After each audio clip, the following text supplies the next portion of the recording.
Welcome to Hannah's Heart.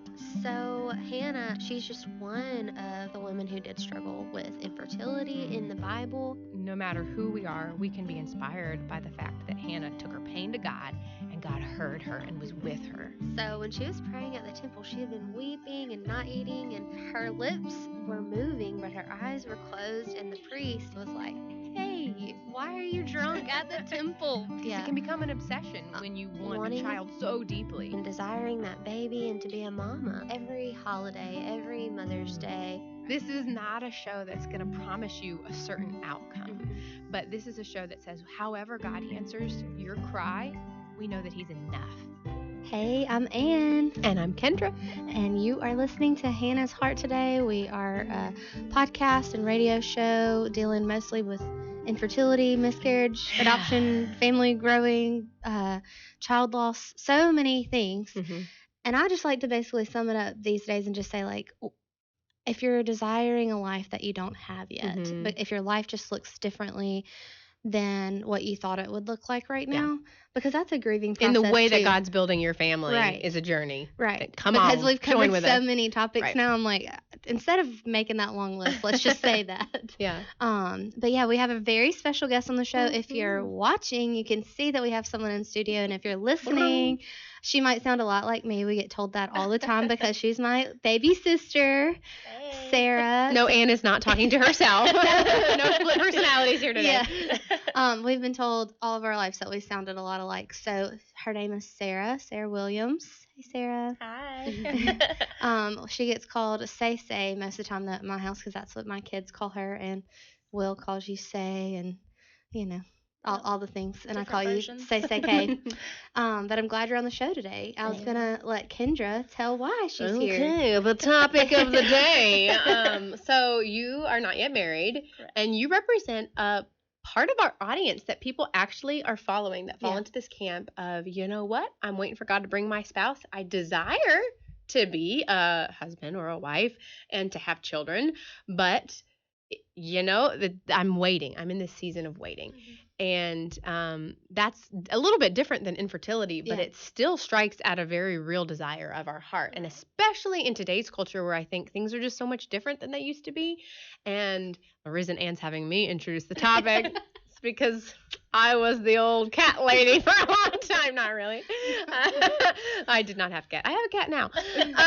But no. So yeah. So I asked before the show how old Sarah was because somebody told me once, they're like, you are not officially single until you were 30 and single, because and I think I was about your age at the time that they said that, but I think what they meant was like, you know, it's one thing for a little like 18 or 19-year-old to be like, I just really want to be in a relationship right now, and you're like, okay, graduate first, like, you know, like it's different than that. But when you're a little bit later in your 20s or 30s, or some of us late 30s, before God brings that special person into your life, it becomes progressively harder and harder, and it can be very alienating, and especially when you see your friends getting married and having kids, and it feels like, I remember for me, like it felt like these people that I really love and am dear and close to, they would go one life stage away when they got married, and then when they started having children, it was like another life stage is happening, and it just felt like the stuff that divided us was more and more, and not that they were pushing me away, but just that like it was harder and harder to relate. Right. So anyways, Valentine's Day is coming up. By the time this show airs, it'll actually be right before Valentine's Day. So that is another time when it can be really brutal to be struggling. So we want to make this show about how to encourage people that are in the thick of it. So thank you for coming on. Of course. Happy to be here. We've talked about doing this for a little while now because before the show started and I was in the depths of infertility, me and Sarah, it was almost like somehow we helped each other along the way by encouragement or being sad together, or being, you know, whatever together, because I was desiring babies and she was desiring a husband.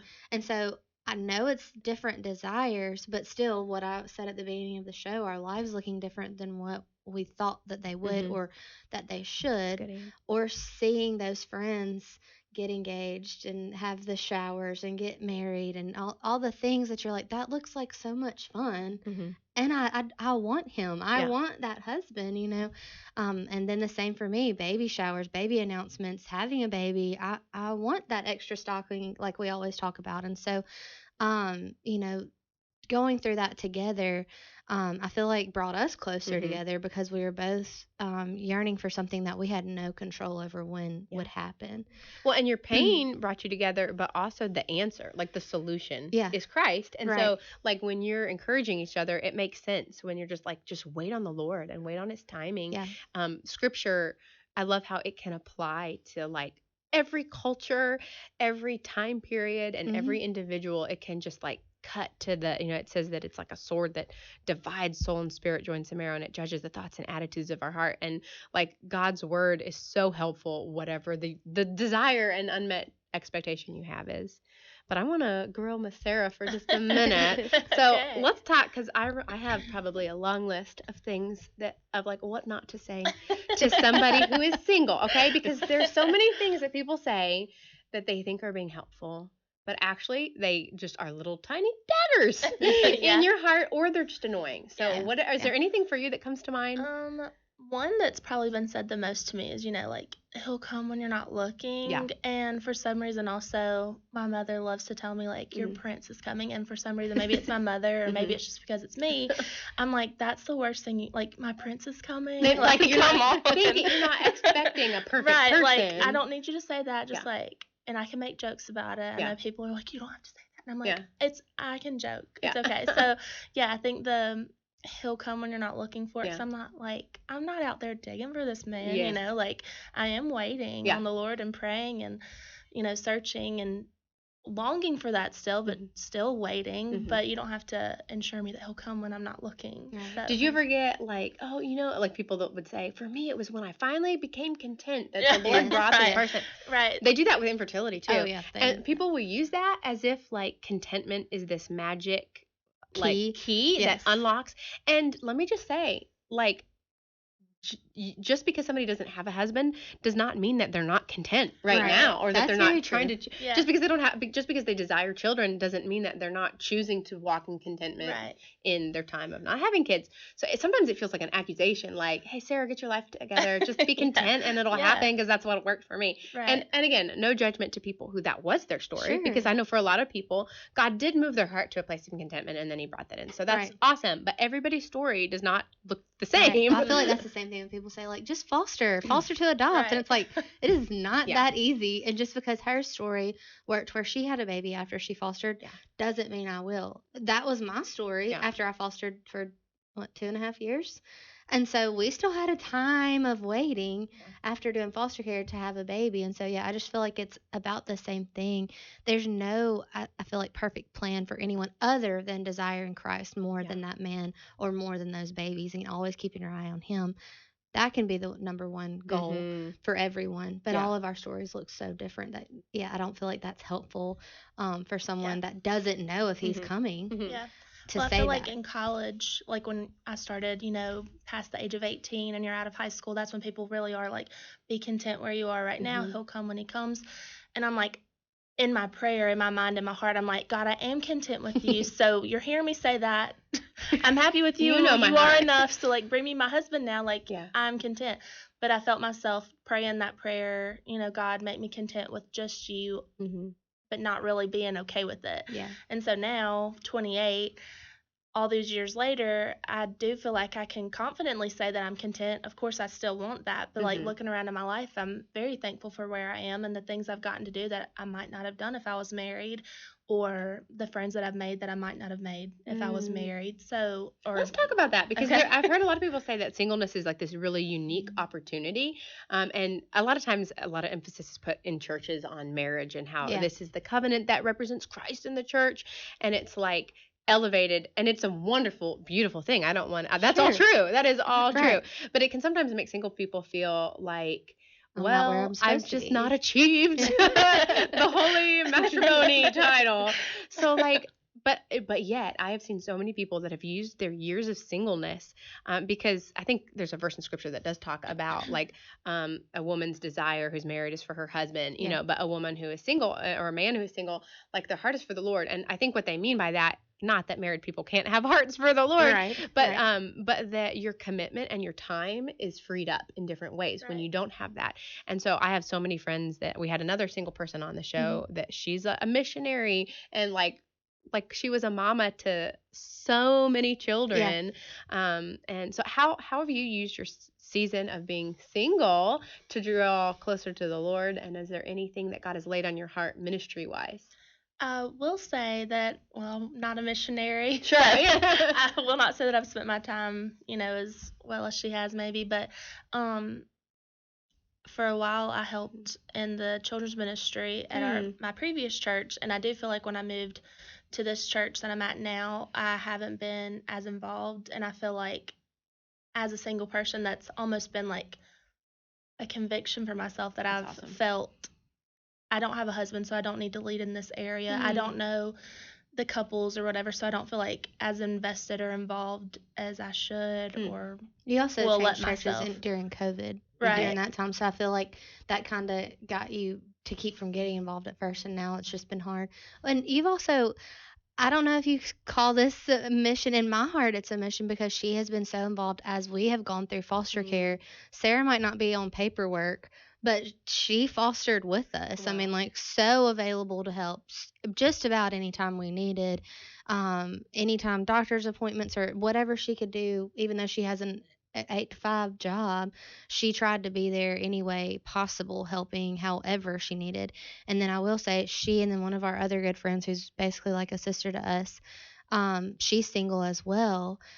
They would not have been around after John Micah passed away if they would have had a family of their own. And so anyway, I'm not trying to be selfish and saying, well, I'm glad you didn't, but the way that they were able to be there with us every single night and to help with bedtime whenever I wasn't able to get up and get going, or to help get supper fed, or kids ran errands, because life continued. Even though I had kind of stopped for a little bit, there was still life to live for my two. And so that was ministry to me, whether, other people really were able to acknowledge that or not. Well, and I think ministry usually is what's right under your nose. Like, we think of it a lot of times as, oh, if I'm not a missionary overseas, or I don't work for a church, but sometimes it's helping a sister who's going through the darkest season of her life, Literally, and showing up for her in such a real way.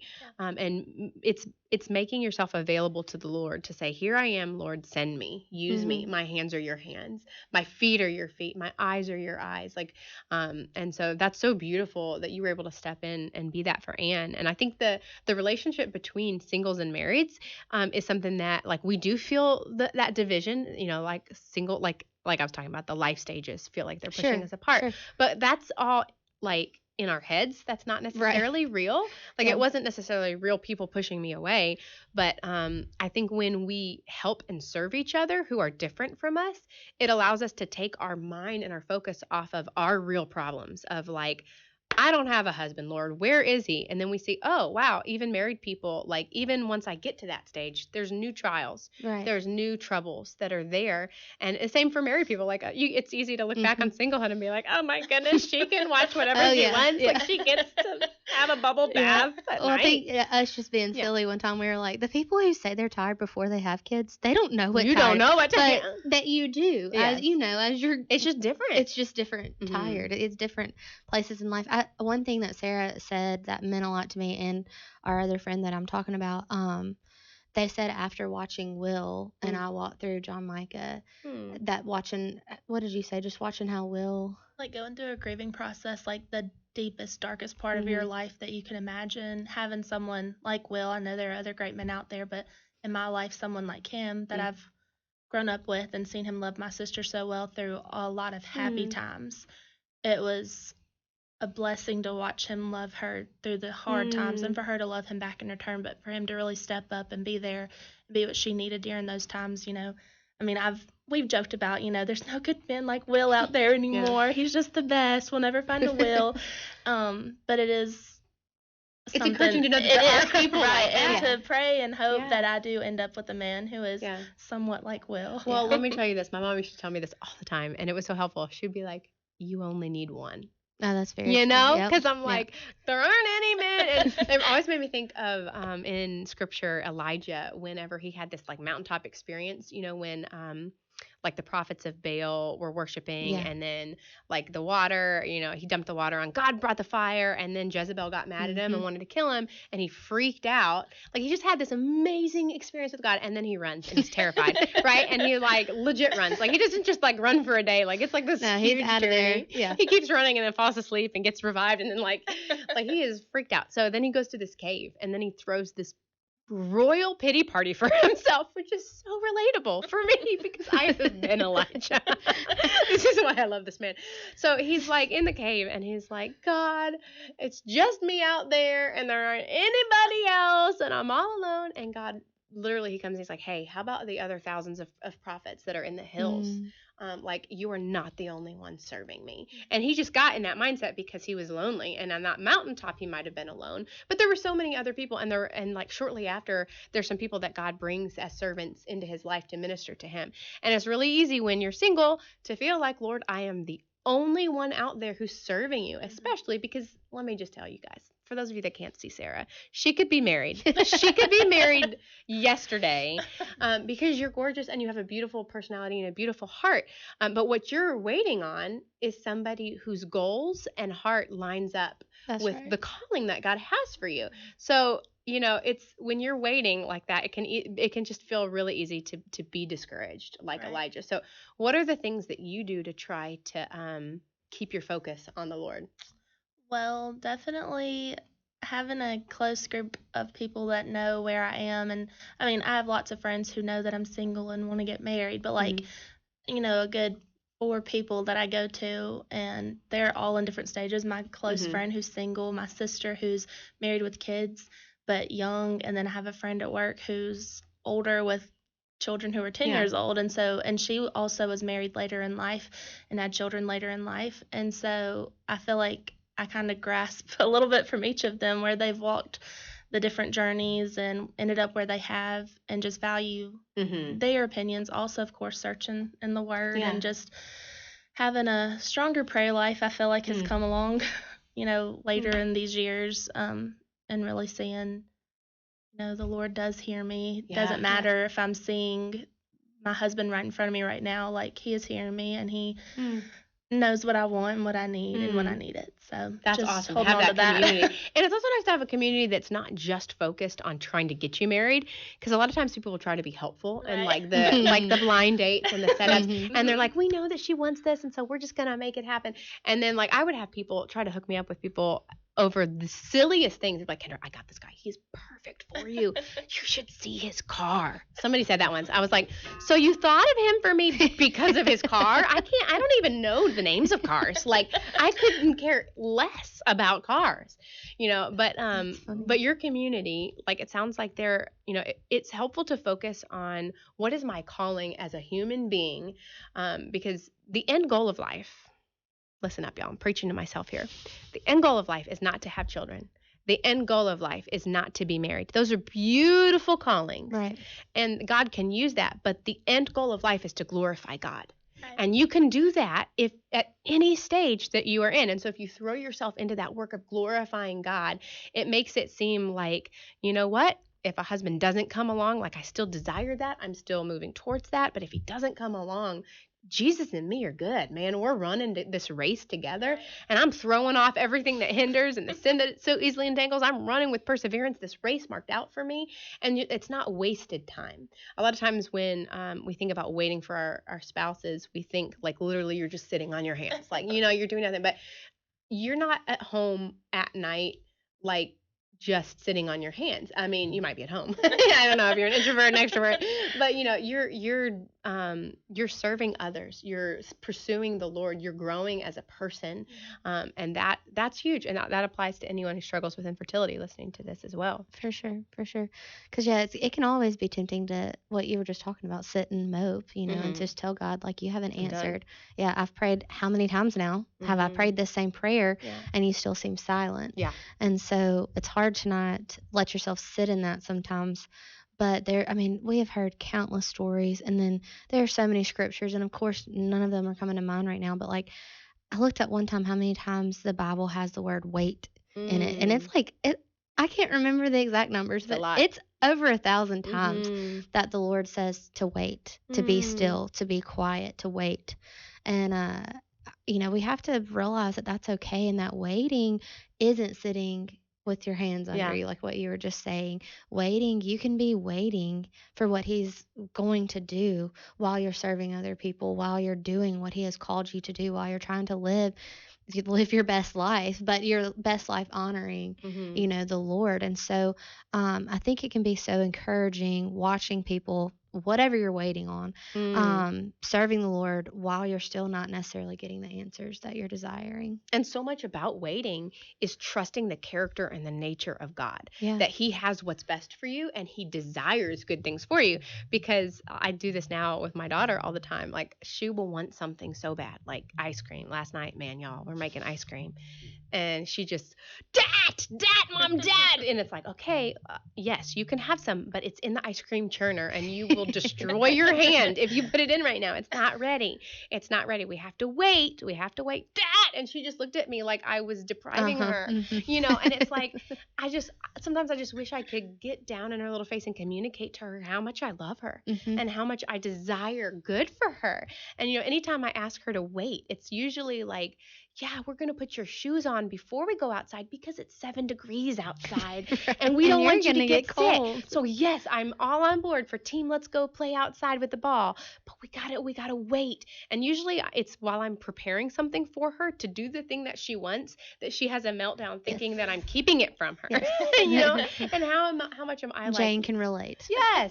But I am like that. I cry to God and I'm like, why are you keeping these good things from me? And He's like, would you trust my character? I love you. Yeah. I'm lining things up. And one thing I wanted to share with you today is just how quickly God can line stuff up, and how right now the picture of what your family looks like might be one thing, but it could change so quickly. And that's what it did for me. And I wanted to show you something because I'm corny. But so this is, for those that aren't in the studio, I'm holding up a little frame with my cute little family in it. It's actually a really cheap frame.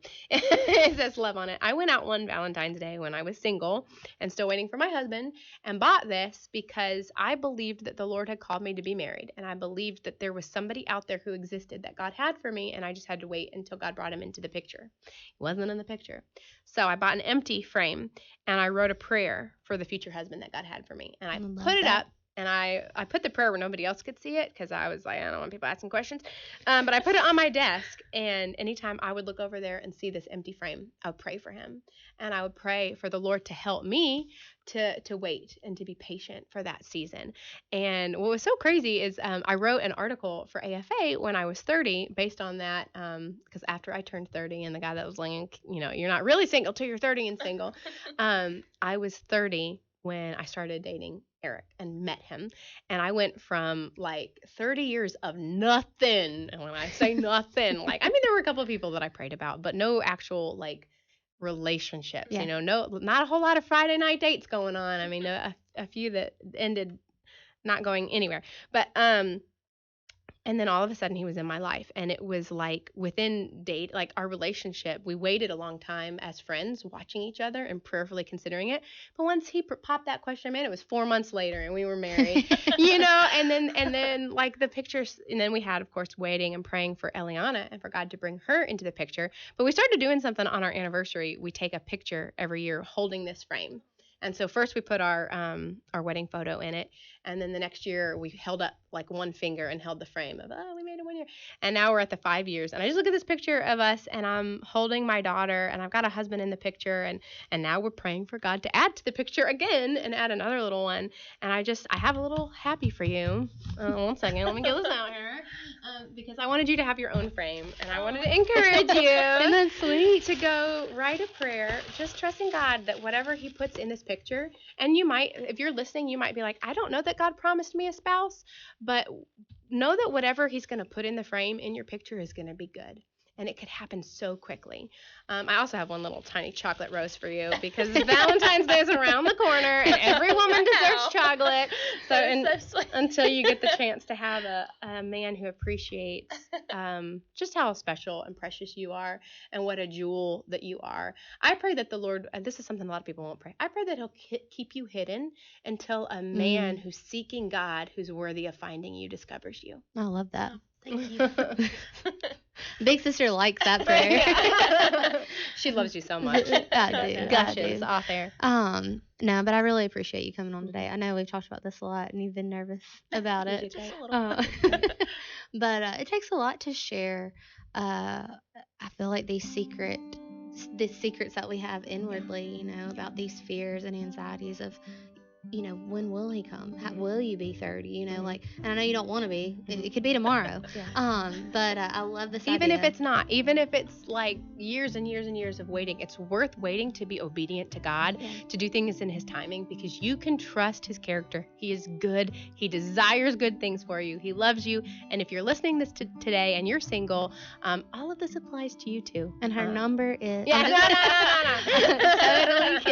Totally kidding. But thank y'all so much for listening to the show. It was a joy to listen to y'all and to learn more about this First SAK. Thank y'all for listening to Hannah's Heart, and we'll see you again next week.